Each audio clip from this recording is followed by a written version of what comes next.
ગુજરાત પ્રદેશ ભારતીય જનતા પાર્ટીના નવનિયુક્ત પદાધિકારીઓનો સન્માન સમારંભ છોટાઉદેપુર જિલ્લા ભારતીય જનતા પાર્ટી દ્વારા કવાંટ મુકામે ગાયત્રી મંદિરના પટાંગણની અંદર તારીખ 8/1/2026ના રોજ યોજાવા જઈ રહ્યો છે। તેના આયોજનના ભાગરૂપે આજે અહીંયા કવાંટ મુકામે અમારા સંગઠનના તથા ચૂંટાયેલા પ્રતિનિધિઓ સાથે એક બેઠક કરવામાં આવી અને 8 તારીખે ભવ્યથી ભવ્ય કાર્યક્રમ આ કવાંટ મુકામે યોજાશે।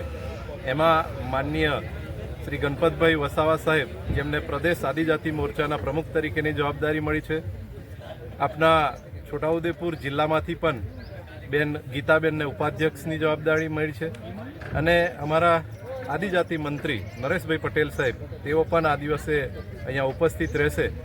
તો હું છોટાઉદેપુર જિલ્લાના તમામ નાગરિકોને આ કાર્યક્રમમાં ઉપસ્થિત રહેવા માટે અપીલ કરું છું।